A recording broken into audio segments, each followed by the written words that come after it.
신앙의 본질을 찾아서 무엇을 믿고 무엇을 내려놓아야 하는가 사랑하는 여러분, 오늘 이 소중한 이야기가 여러분의 마음에 깊은 울림을 준다면 좋아요와 구독으로 하나님의 은혜를 나누는 통로가 되어주시길 바랍니다.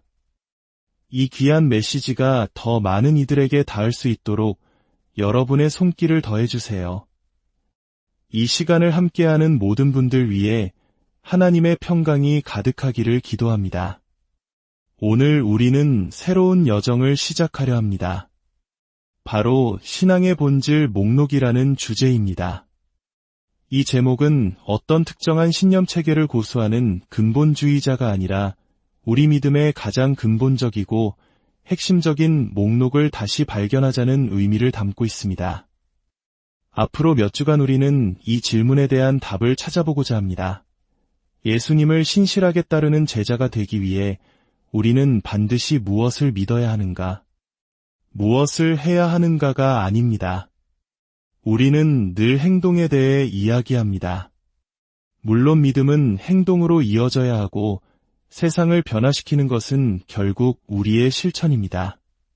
하지만 때로는 잠시 멈춰서서 우리 믿음의 뿌리가 무엇인지 묻는 것이 중요합니다. 우리 신앙의 최소한은 무엇일까요?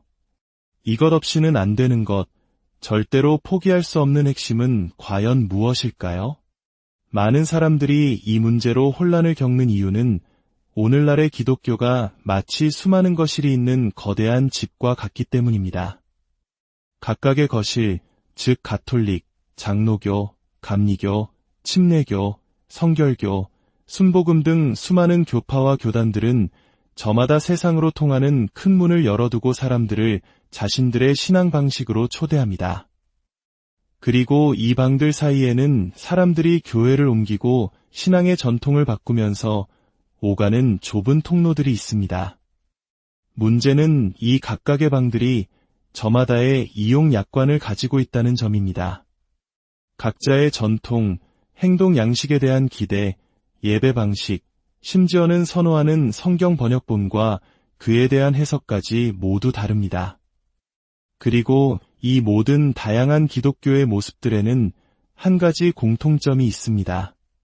바로 각자가 자신들이 옳고 다른 이들은 틀렸거나 절반만 맞거나 오해하고 있다고 굳게 믿는다는 것입니다.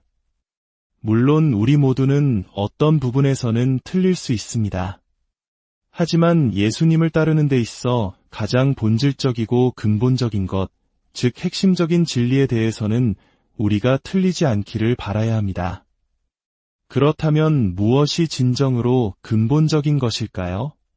없어서는 안 될 것, 필수적인 것, 중심이 되는 것은 무엇일까요?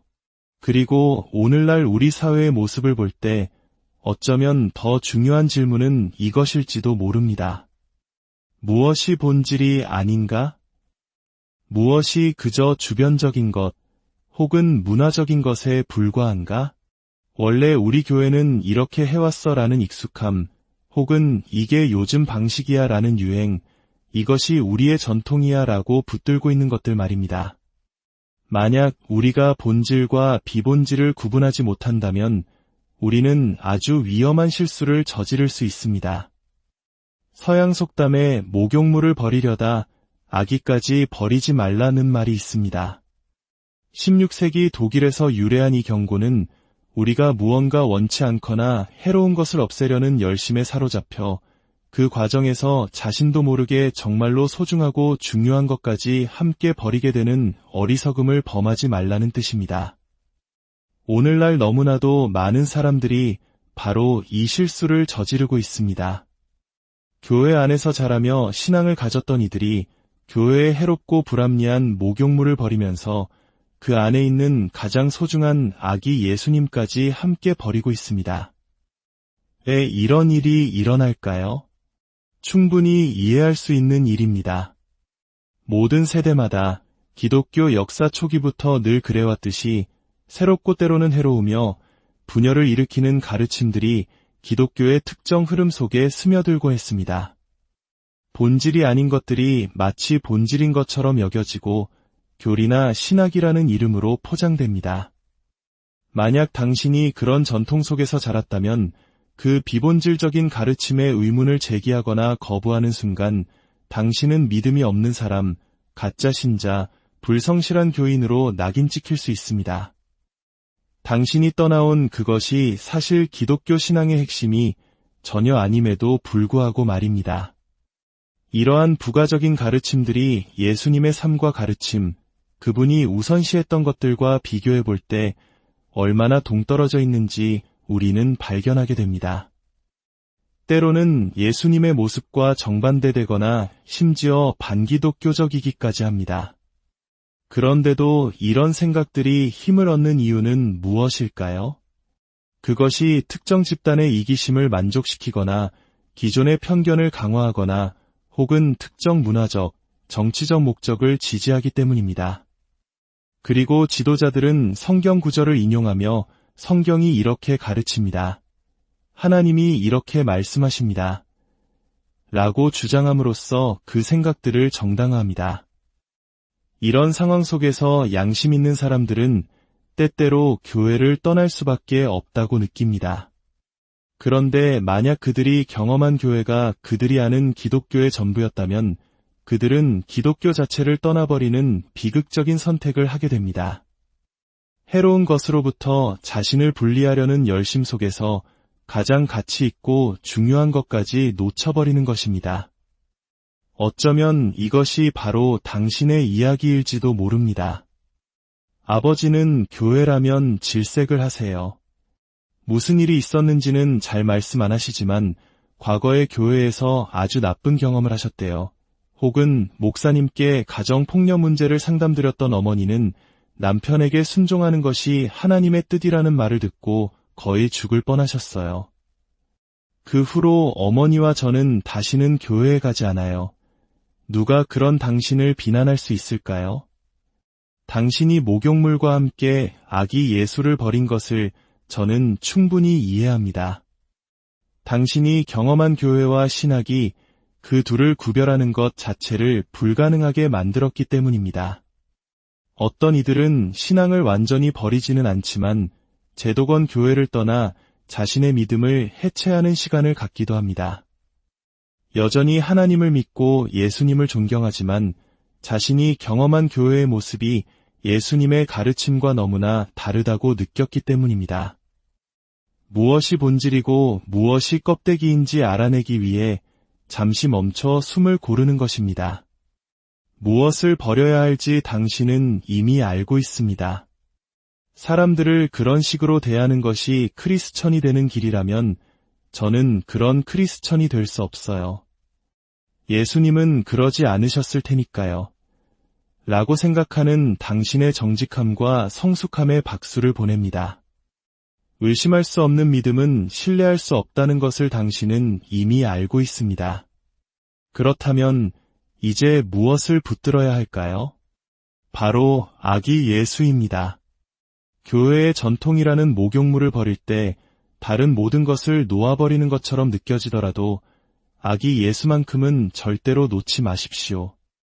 전통적인 교회는 종종 우리의 신앙이 성장할 공간을 허용하지 않았습니다.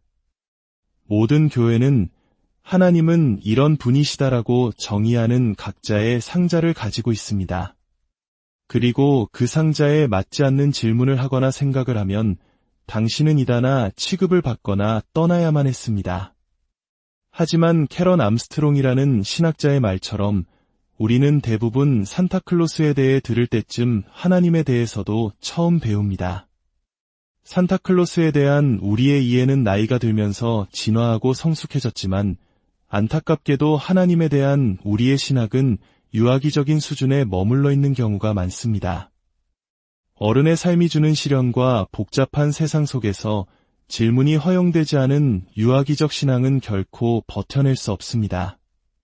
다윗이 골리앗을 이겼듯이 믿음만 있으면 당신도 모든 어려움을 이길 수 있다는 단순한 공식이 내 삶에서는 통하지 않을 때 나는 왜 다윗이 아니라 늘 패배하는 쪽일까? 라는 좌절감에 빠지게 됩니다. 만약 당신이 그런 상황에 있다면 아주 좋은 소식이 있습니다.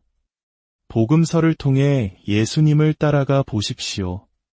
그분은 당신과 같이 종교 시스템 안에서 소외되고 상처받은 사람들을 끊임없이 찾아가 만나셨습니다.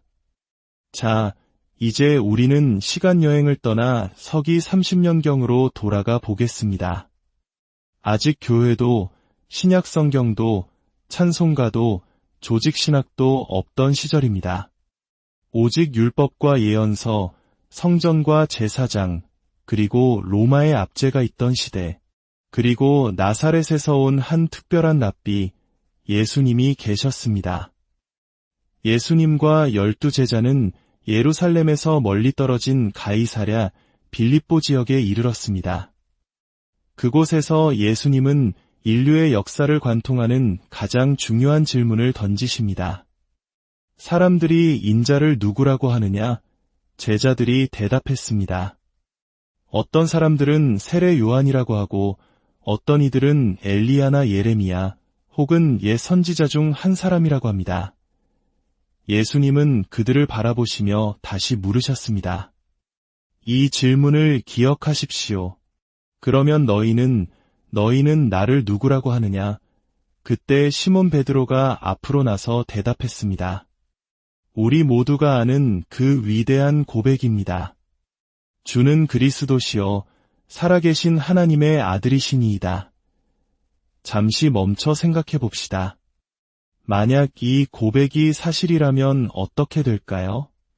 만약 예수님이 정말로 하나님께서 보내신 마지막 왕, 인류를 향한 하나님의 최종적인 대표자라면 말입니다. 온 세상이 숨을 죽이고 그분의 말씀에 귀를 기울여야 하지 않을까요? 그분의 모든 말씀은 곧 하나님의 음성이 될 것입니다. 예수님은 베드로의 고백을 부인하지 않으셨습니다.